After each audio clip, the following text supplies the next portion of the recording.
4 mois que ça dure pour moi. Mais voilà, il ne s'engage pas. Bizarrement, je suis amoureuse de lui et je reste persuadée qu'il ne l'est pas autant que moi. Pourquoi les femmes sont beaucoup plus amoureuses que les hommes?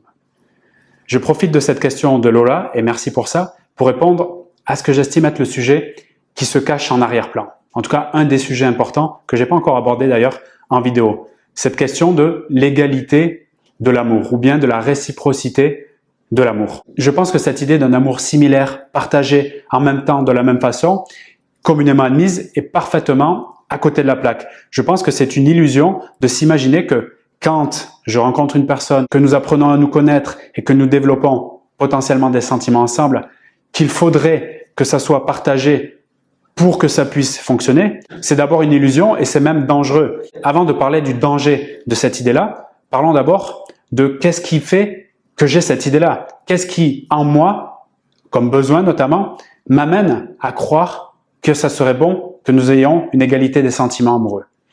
Je pense que ça provient tout simplement d'un besoin de sécurité. J'ai besoin d'être rassuré que ce que je vis là est partagé, qu'il y ait une forme de lien, de réalité commune dans ces sentiments-là.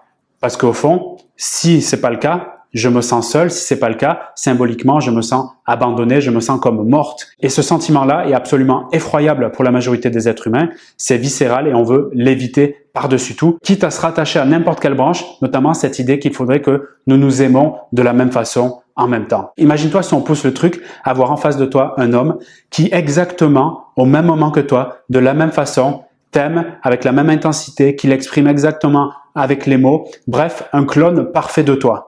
Est-ce que tu te vois vivre avec ce clone au quotidien, sans surprise, avec, en te réveillant, déjà la certitude que ce que tu vas voir, c'est exactement le même amour que tu portes pour lui? Que ferait-on du mystère, de la surprise, de la curiosité, de la nouveauté, si en face de nous et en permanence, on avait strictement cette personne qui nous aimait autant? Pour ma part, je pense que ça serait quelque chose de très bizarre et je suis pas sûr que je voudrais absolument ça dans ma vie amoureuse. Ce désir sous-jacent de sécurité est sain en soi, puisque c'est un besoin humain, mais poussé à l'extrême, c'est-à-dire de manière non contrôlée, dans ce désir comme si c'était un fleuve en train de déborder vers ce besoin de sécurité, ça amène selon moi vers quelque chose de plutôt dysfonctionnel.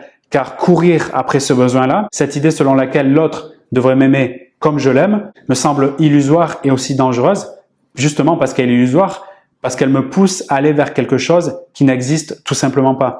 Je pense pas que nous soyons faits pour nous aimer exactement de la même façon, exactement au même moment, mais plutôt pour découvrir l'autre à l'endroit où il est, pour, si tu l'acceptes et si tu es prête avec courage à te lancer dans cette histoire, on parle d'histoire d'amour, mais qui veut dire aussi histoire non écrite, histoire imprévisible, histoire avec des possibilités de rebondissement, de changement inattendu. Oui, c'est ça aussi l'amour, difficile voire impossible de nier cette partie de l'amour. Et la clé pour se sortir de cette idée-là et de cette quête d'égalité de l'amour ou de réciprocité, pour moi, c'est tout simplement d'accepter qu'elle n'est pas, d'accepter que l'amour est fluctuant. Il est fluctuant d'abord en moi et il est fluctuant aussi en lui. Chercher à verrouiller cet amour partagé pour au fond me sécuriser et finalement me ramener qu'à nourrir mon petit besoin de sécurité est tout simplement inapproprié. Accepter que ça bouge comme les nuages dans le ciel me permet, quand il y a un orage, quand il commence à pleuvoir, de mettre le parapluie et de passer ce moment, si possible,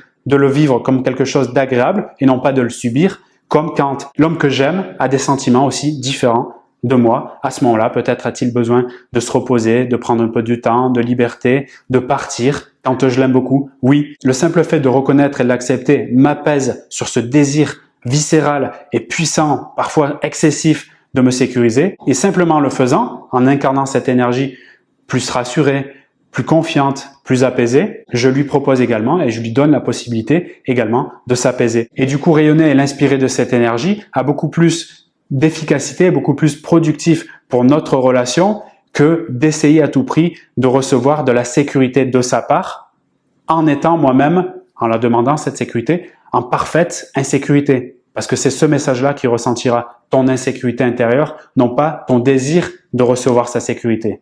Pense-y un peu, c'est assez subtil et ça fait une grande différence.